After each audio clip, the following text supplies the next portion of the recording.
चप चप मतलब खाने की आवाज नहीं निकाली तो आपको जाहिर समझा जाएगा, लेकिन कौन सा है ये देश और एक ऐसे देश की राजधानी जहां की जनसंख्या सिर्फ 271 लोगों की है और एक ऐसा रहस्यमय समुद्री बीच जहां रेत का रंग ब्राउन नहीं बल्कि ग्रीन है। लेकिन कहाँ है ये समुद्री बीच और एक ऐसी जनजाति जहाँ परिवार के सदस्य की मौत पर लोग अपनी काट देते हैं उंगली, और एक ऐसी महिला जिसके पाद मारने से आसपास भयंकर आग लग गई। पर पूरा वाकया क्या है, और कुछ ऐसे चमत्कारी पत्थर जो पानी में डूबते नहीं बल्कि तैरते हैं, पर कैसे, और एक ऐसा कैफे जहां आप उल्लू के साथ बैठकर कॉफी पी सकते हैं। और ये जो स्कूल आप देख रहे हैं वो किसी देश में नहीं बल्कि अपने देश में ही है, पर ये है कहाँ? School number 90। दोस्तों, हम में से बहुत से लोग ऐसे होते हैं जिन्हें दूसरों के खाने की आवाज से एलर्जी होती है। इस वजह से लोगों की कोशिश होती है कि खाने के दौरान उनके मुंह से कोई आवाज ना निकले। लेकिन दोस्तों, आप अगर जापान जाते हैं तो फिर वहाँ आपको अपनी ये कोशिश छोड़कर खाने के दौरान आवाज जरूर निकालनी होगी। दरअसल जापान में नूडल्स खाने के दौरान नूडल्स को मुंह में डालते समय तेज स्लर्पिंग साउंड निकालने की परंपरा है। स्लर्पिंग साउंड जितनी तेज होती है नूडल्स को उतनी ही टेस्टी माना जाता है, और अगर आपने आवाज नहीं निकाली तो फिर ये रूड बिहेवियर की कैटेगरी में आता है और लोग आपसे नाराज भी हो सकते हैं। नंबर 80। दोस्तों, अगर आप पुराने ट्रांसमिशन टावर्स को देखकर बोर हो चुके हैं तो चलिए आज हम आपको आइसलैंड के लिए चलते हैं और दिखाते हैं कुछ ऐसे शानदार ट्रांसमिशन टावर्स जिसे देखकर आप भूल जाएंगे कि ये ट्रांसमिशन टावर है या फिर कोई art work. Typical transmission tower के डिजाइन में बदलाव के बारे में सोचने के बाद आइसलैंड के कुछ डिजाइनर्स ने ट्रांसमिशन टावर का यूनिक डिजाइन तैयार किया है। इसे इंसानों के आकार में बनाया गया है। इसे देखकर ऐसा लगता है जैसे इंसानों की ये स्टेचू अपने दोनों हाथों पर बिजली के सारे तार का भार उठा रखा है। फिलहाल ये सिर्फ एक डिजाइन ही है, लेकिन क्या इस तरह का ट्रांसमिशन टावर्स बिजली के तार के पूरे भार को संभालने में सक्षम है? इसी कमाल के फैक्ट पर प्लीज वीडियो को लाइक कर दीजिए। नंबर 17। दुनिया के ज्यादातर देशों का सबसे बड़ा शहर उसकी राजधानी ही होती है और राजधानी शहर की ही आबादी सबसे ज्यादा होती है। लेकिन अगर हम सबसे कम आबादी वाले राजधानी की बात करें तो क्या आप जानते हैं कि दुनिया के किस देश की राजधानी की आबादी सबसे कम है?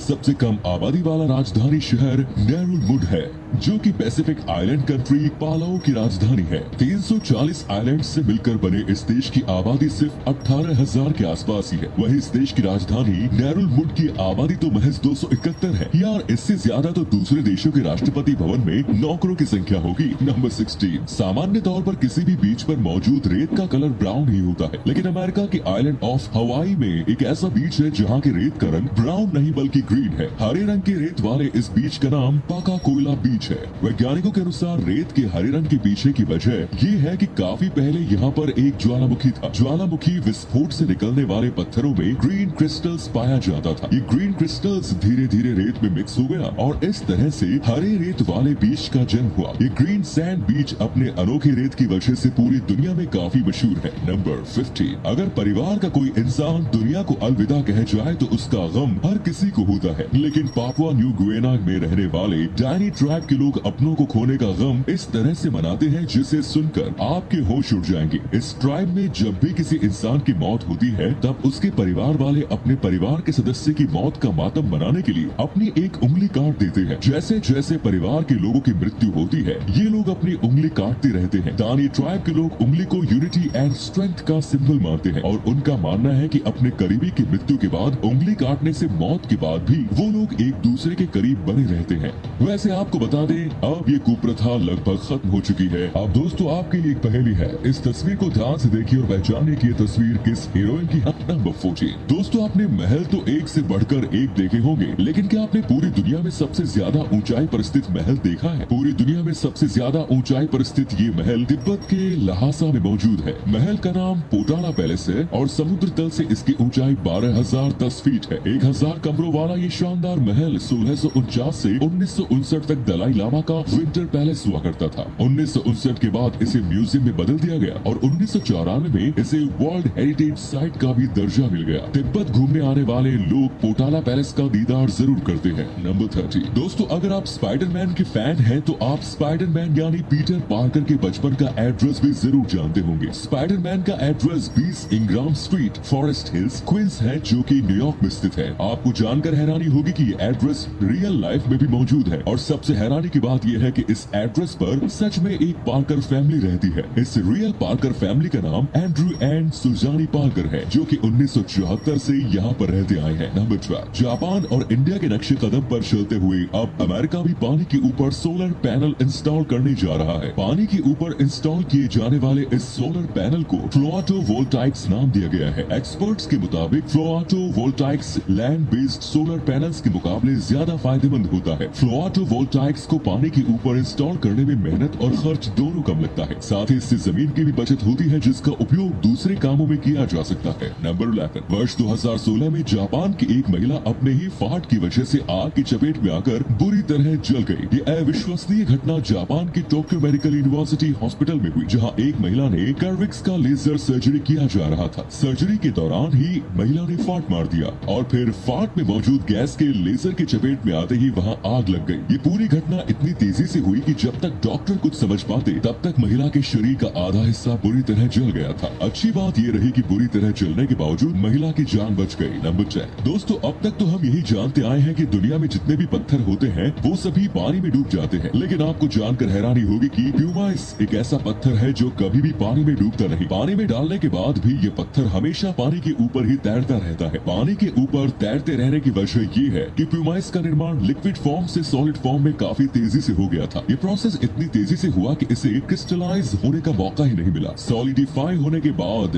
इसमें मौजूद वेपोरस रिलीज हो गए, जिससे इस पत्थर का मास कम रह गया और ये पानी के ऊपर भी तैरने लगा। नंबर 9, क्या आप उल्लू के साथ बैठकर कॉफी पीना चाहोगे? नहीं भाई, मैं आपके दोस्त की बात नहीं कर रहा, बल्कि मैं रियल उल्लू के साथ बैठकर कॉफी पीने का पूछ रहा हूँ। दरअसल जापान में एक ऐसा कैफे है जहाँ आने वाले कस्टमर्स को उल्लू के साथ बिठाया जाता है और फिर उन्हें उल्लू के साथ खेलने का मौका भी दिया जाता है। हराजुकु शहर में मौजूद इस कैफे के सारे उल्लू ट्रेंड हैं और इंसानों से फ्रेंडली बिहेवियर करना जानते हैं। उल्लू की वजह से ही ये कैफे काफी मशहूर हो चुका है। नंबर 8, दोस्तों क्या आप ये बात जानते हैं कि इंसानों के अलावा जानवरों में भी वोटिंग सिस्टम होता है? वाइल्ड डॉग्स यानी जंगली कुत्ते शिकार पर जाने से पहले अपने झुंड में ही वोटिंग करते हैं और जो पक्ष जीत जाता है फिर पूरा झुंड उसी के द्वारा चुनी गई जगहों पर शिकार के लिए जाता है। ये कुत्ते छींक कर अपना अपना वोट डालते हैं। अगर झुंड के ताकतवर और प्रभावी कुत्ते ने पहले छींक दिया तो फिर 2 से 3 और कुत्तों के छींकने के बाद ही पूरा झुंड शिकार पर निकल जाता है। लेकिन अगर किसी सामान्य कुत्ते ने पहले छींका हो तो फिर उस सामान्य कुत्ते को अपनी मर्जी चलाने के लिए 10-12 कुत्तों के वोट यानी छींक की जरूरत पड़ती है। नंबर 7, मॉल गए और मिरर सेल्फी नहीं ली तो क्या खाक मॉल गए? वेल, मिरर सेल्फी फोटोग्राफी की दुनिया का ऐसा ट्रेंड है जो स्मार्टफोन के आने के बाद ही अस्तित्व में आया। क्या आप भी ऐसा ही सोच रहे हैं? अगर हाँ तो फिर आप गलत सोच रहे हैं, क्योंकि मिरर सेल्फी स्मार्टफोन के आने से लगभग 1 सदी पहले ही अस्तित्व में आ चुका था। यकीन नहीं आ रहा तो इस तस्वीर को देखिए। ये मिरर सेल्फी आज से लगभग 100 साल पहले जापान के एक फोटोग्राफर ने अपनी पत्नी के साथ ली।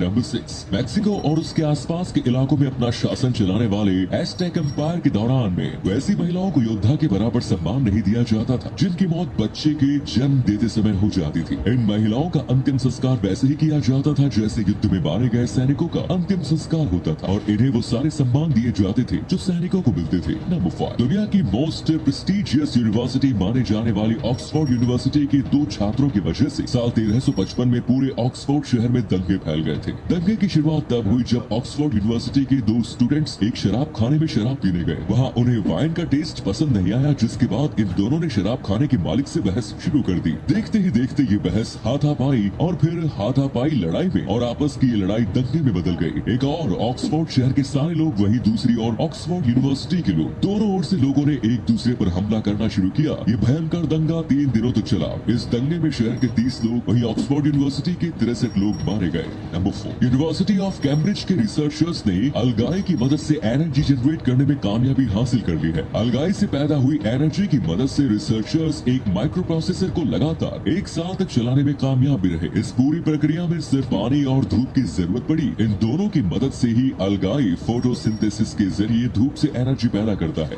नंबर 3, 20वीं सदी की शुरुआत में पेरिस में मौजूद कैफे डी ला रोटोंडी में वैसे आर्टिस्ट जिनके पास पैसे की कमी होती थी, उन्हें भी इस कैफे में आकर खाने पीने की इजाजत होती थी। बदले में उन्हें बस अपना कोई आर्ट वर्क इस कैफे को देना होता था। उस दौर में बहुत सारे आर्टिस्ट यहाँ आने लगे और कैफे डी ला रोटोंडी की दीवारें शानदार आर्ट वर्क से भरने लगी। 20वीं सदी के मोस्ट इन्फ्लुएंशियल आर्टिस्ट माने जाने वाले पाब्लो पिकासो भी इस कैफे में आया करते थे और बदले में अपना आर्ट वर्क दे जाते थे। उस दौर में सिर्फ खाने पीने के एवज में जितने भी आर्ट वर्क इस कैफे को मिले, आज उन सभी की कीमत करोड़ों रुपए तक पहुंच चुकी है। नंबर 2, अब तक तो रोबोट्स सिर्फ इंसानों की तरह बातें ही करते थे, लेकिन अब रोबोट्स इंसानों की तरह ही टच को फील भी कर सकते हैं। रोबोट्स को ये sense of touch artificial skin की वजह से मिला है। आपको बता दें कि वैज्ञानिकों ने हाल ही में ऐसी आर्टिफिशियल स्किन विकसित की है जो टच को फील कर सकती है। नंबर 1, राजस्थान के किले, महल, हवेलियां का शिल्प की तो बेशक पूरी दुनिया कायल है, लेकिन इन दिनों राजस्थान के जैसलमेर का एक स्कूल चर्चा में है। ये स्कूल जैसलमेर में कनोई गाँव में है। मिली जानकारी के अनुसार राज परिवार की रत्नावती भाटी के नाम पर ये गर्ल्स स्कूल है। तपते रेगिस्तान में बनी ये बिल्डिंग वास्तुकला की बेजोड़ बेमिसाल है। गर्मी से बचने के लिए इसमें कोई एसी नहीं है, पर बनावट एसी की जालीदार दीवारें और हवादार छत विपरीत मौसम में भी सुकून देती है। इस अंडाकार इमारत में लड़कियों के पढ़ने के लिए सब इंतजामात है। मकसद है निर्धन लड़कियों को शिक्षा के जरिए बढ़ावा देना। Building design